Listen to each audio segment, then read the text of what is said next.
also forget to help us subscribe onto Premier Sports Fan Center. And Chelsea chasing this game against Brentford. The win here for Chelsea is all they need. They're chasing Champions League and they want to get back to the UEFA Champions League and Business Cup next season.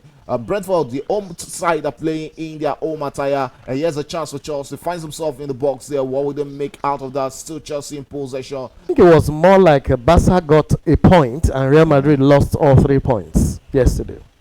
Okay. Yeah, so it's a function of half filled cup or half empty.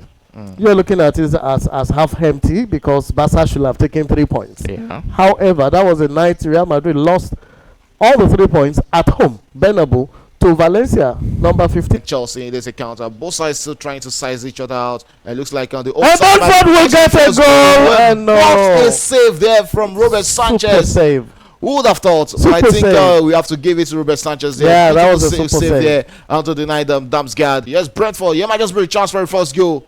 And that went side netting. What a chance there from Mbeumo. But couldn't get his needed angle or needed touch to pull that into the back of the net. That's the before then there was a shaft, and just before then there was an offside call, and just before then there was a shot taken that was deflected back. So you know the goalpost of Chelsea is actually smelling of goals.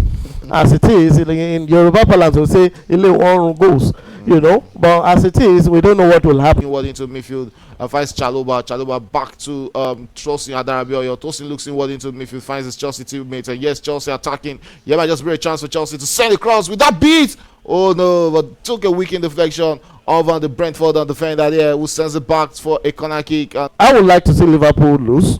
Honestly, a little bit of competition and hope for the Gunners in the other side of London, but Liverpool has been so consistent. They've disappointed us several times. When we expect them to lose, dying minutes they'll just get 1 goal, and then that's it. They get their winning goal, and that's it. So you know, we've always talked about Sancho being a lazy player, and a lot of complaint came about him not training hard even while in the United team, and the coaches were, no coach will want to see a lazy player training. You don't put in your best at training, and then you want them to put you on the field promising that you'll put your best on the field. Who does that? It doesn't happen. You can't change. An alligator can't change his skin. You take them anywhere in the world, they will remain alligators. So put him on the field to play, he will still perform like that. So he has that inherent issue. Might be skillful, it might be fantastic, but the question is it disciplined enough? Can he sustain it? Does he have the capacity to carry the team? I don't think he does.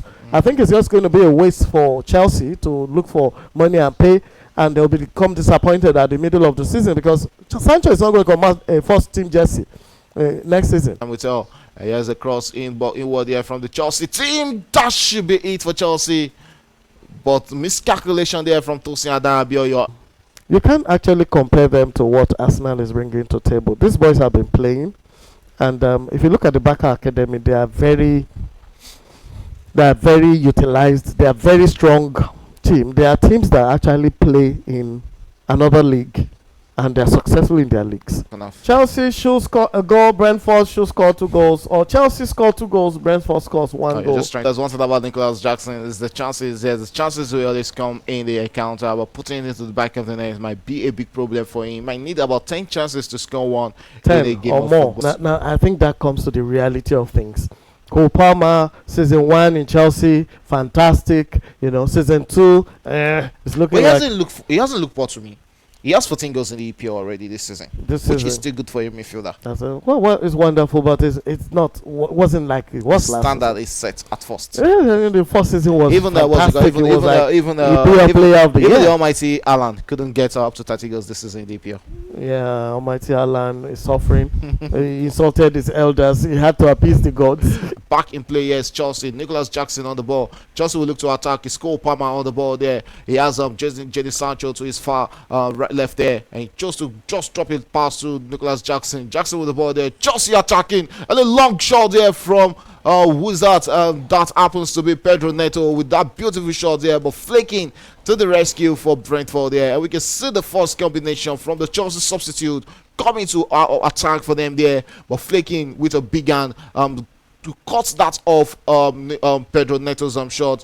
Chance for Pedro Neto, sends one into the box there, but Brentford had to save the line there. Keisha to the rescue for Brentford there. The pressure mounting on Brentford right there at the Brentford Community State on Brentford, but lost in transition. And the cross Brentford has a chance. There. And still Chelsea back impulse. That's for Brentford. The cross out. Ooh. Beautiful. No. All it needed was that touch there. All it needed was just one touch in the box, and that would have been the first goal for Brentford. I was begging for a Malo connection. was sent to the grass there by Ski there. What a kind of dribble. This was what we call show me your number those days. A very terrible. What kind of terrible shot is that? But out wide there is Brentford attacking against Chelsea, and right now they will approach the Chelsea box. Yeah, just play chance for the first goal, and the Chelsea goalkeeper with a fingertip save there. I think that was an offside call there from the Chaluba with the ball there. Lost possession. Yeah, might just be a chance for Brentford, and the shade on the ball there. Finds Enzo Maresca with his breeze. Took too many touch on that ball there. I think he should have lashed on that ball as early as possible, but still in possession. But the referee says that is Wissa. You know Wissa there. Did you ever see a fully fit Reece James play football? But that's what it means if you're looking at the ability of his recovery, the muscles to recover to pressure, and they discover that the fatigue actually takes toll on him after 3 games. Then they have to sit him away after every 2 or 3 games, or give him 70 minutes and let him rest the rest of the time. Because let's not forget that they still go to trainings at least 3 times a week. They train. And their training sometimes are even harder than what you see on the gameplay here. And this guy has to train as well. So the coaches and the doctors will have taken a look at his fitness and his muscles.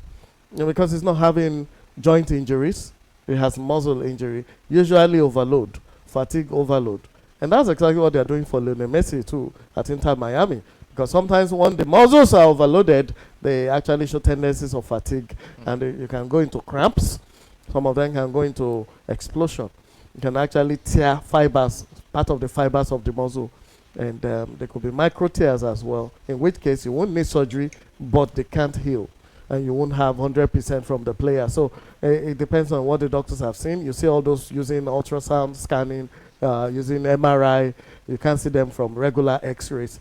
But it actually takes a lot to determine. And it's good for the players because with that, they won't be off for so long. Just take you off, make you rest, and then recover after 2 or 3 games, which keeps them playing, but you can't be 100 anymore. 18 years old, Chinaza for Nigeria won a weightlifting competition in that competition. And after, I think maybe about 3 days later, she was suspended. It wasn't even a small suspension for the young lady there. It's a 16 years old for failing a doping test. And the doctor, a coach came out to say that there was no way this lady used any banned substance. That the only thing she has been having prior to the Commonwealth Games was Zobo. And is it possible? No, I don't think Zobo. What are the components of Zobo? That's the hibiscus flower. Hibiscus, yes. Hibiscus flower. What else do you add to it? Flavors. Flavors, banana flavor, vanilla flavors, sugar, ginger, garlic. And those are the components of Zobo. You can't tell me that those components have banned substances in them. And the young lady never recovered. And we add our do you know that also. Caffeine is not even listed as one of the banned substances? As strong as caffeine is, you drink a cup of coffee or you take caffeine or you take a drug that they're not part of the banned substances we're looking at. We're talking of very strong enhancers. And this is a weightlifter. There's no way she would tell me that Zobo was the cause, but you don't expect the coaches to agree that she actually took the drugs. Nobody agrees to that. The lawyers will even tell you not to agree. So let them try and sort it out. Again, the game of football, you win some, you lose some, and you also draw some. And sometimes you have to share that 1-1 point. And that is what has happened at the Brentford Community Stadium between Chelsea and Brentford. 1-1, it ended. 0-0, sorry. It ended, and both teams had to share the spoils and go home with 1 point apiece. And as it stands, Chelsea still sits 4th on the EPL, pending the time. Better the result from the Manchester City game. That's about how much we can take on Premier Sports Fan Center until we come your way again. It's bye for now.